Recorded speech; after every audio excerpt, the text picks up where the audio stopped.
गया के डेल्हा स्थित अवस्थी मंदिर में पूरी पीठाधीश्वर शंकराचार्य स्वामी श्री निश्चलानंद सरस्वती महाराज जी का पावन आगमन हुआ। अवस्थी मंदिर के शशांक अवस्थी ने जगत गुरु का स्वागत किया। वही इस अवसर पर जगत गुरु ने पत्रकारों को संबोधित करते हुए कहा कि मठ मंदिरों को केंद्र बिंदु बनाकर समाज की संरचना में स्वस्थ भूमिका निभानी चाहिए। उन्होंने राजनेताओं पर निशाना साधते हुए कहा कि वे शासन करने की क्षमता नहीं रखते, देशी विदेशी कंपनी को ठेका देकर शासन चला रहे हैं। उन्होंने आशंका जताया कि भविष्य में जब नेताओं में ठेका देने का भी क्षमता नहीं रहेगा, तब विदेशी कंपनियां ही विश्व पर शासन करेगी। भारत को हिंदू राष्ट्र बनाए जाने के सवाल पर उन्होंने कहा कि मोहम्मद साहब और ईसा मसीह के पूर्वज भी वेद काल में सनातनी हिंदू ही थे। उनकी इस बयान से धर्म और राजनीति के बीच एक नई बहस शुरू हो सकती है। गया से मगधभूमि न्यूज के लिए मनोज कुमार की रिपोर्ट। सुसंस्कृत, सुशिक्षित, सुरक्षित, संपन्न, सेवापरायण, स्वस्थ, सभी तबके व्यक्ति और समाज की संरचना में मठ मंदिर को केंद्र बनाकर अपनी स्वस्थ भूमिका। राजनीतिक मूल्यों में काफी हाश हुआ है, तो क्या संदेश देना चाहिए? राजनीति, दंड नीति,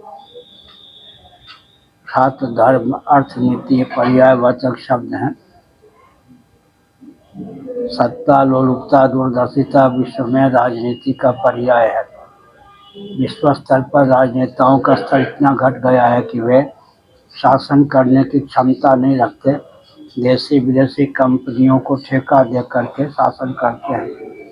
कालांतर में जब राजनेताओं में ठेका देने की क्षमता भी नहीं रह जाएगी, तो देशी विदेशी दिशाहीन कंपनियां ही विश्व पर शासन करेंगी। आज भी 13 दिशाहीन व्यापारी ही विश्व को चला रहे हैं।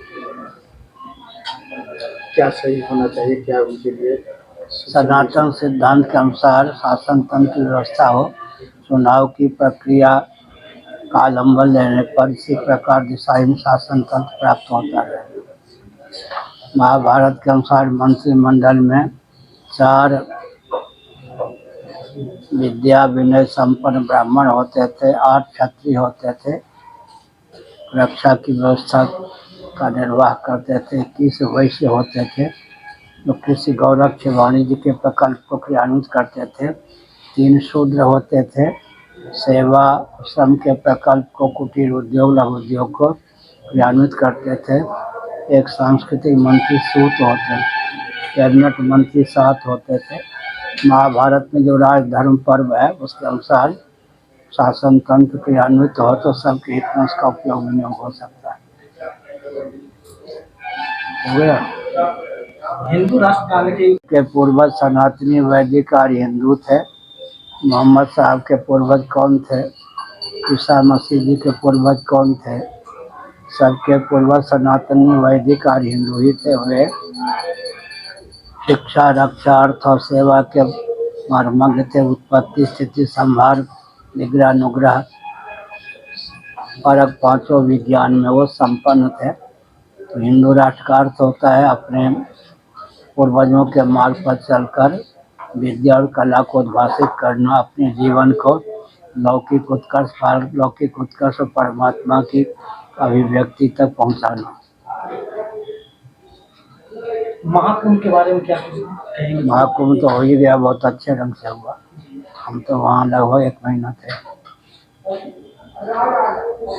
प्रादुर्भाव आना हुआ है, क्या संदेश?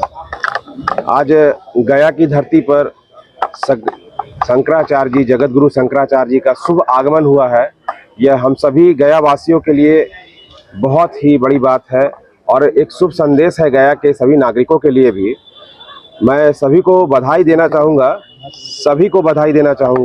कि यह शुभ समय है। हम सभी को शंकराचार्य जी का आशीर्वाद लेना चाहिए। जगत गुरु शंकराचार्य है, पुरी के पीठाधीश्वर भी है। इनका नाम जगत गुरु सरस्वती से निश्चलानंद महाराज है और आज गया की धरती में अवस्थी मंदिर में विराजमान है और कल 11:40 तक अवस्थी मंदिर में रहेंगे, लोगों को दर्शन देंगे, दीक्षा देंगे और शाम में संगोष्ठी भी करेंगे। जिन जिज्ञासु जो श्रद्धालु हैं, उनके मन में कोई प्रश्न है, विचार है, जिसकी चिंता उनमें बनी रहती है, वे सभी आकर जगत गुरु शंकराचार्य के माध्यम से भी अपने जटिल प्रश्नों के उत्तर ले सकते हैं और अपने भविष्य को सुनहरे तरीके से ढाल सकते हैं। और मैं सभी से यही निवेदन करूंगा कि जो भी लोग मेरी इस बात को सुन रहे हैं वो अपना कीमती समय निकालकर भगवान के पास आएं और उनसे आशीर्वाद सानिध्य प्राप्त करें, ताकि उनकी मनोकामना, उनकी सार्थकता, सकर्मक आगे बढ़कर गया शहर के लिए कुछ अच्छा करते रहें हम सभी मिलकर। पूरा परिचय। मेरा नाम शशांक अवस्थी है, पिता प्रदीप कुमार अवस्थी, अवस्थी मंदिर डेला गया का मैं निवासी हूँ। यह पूरा जो कार्यक्रम है जगत गुरु शंकराचार्य के द्वारा मुझे करने का शुभ अवसर प्राप्त हुआ है। मैं इसके लिए उनको सादर धन्यवाद करता हूँ।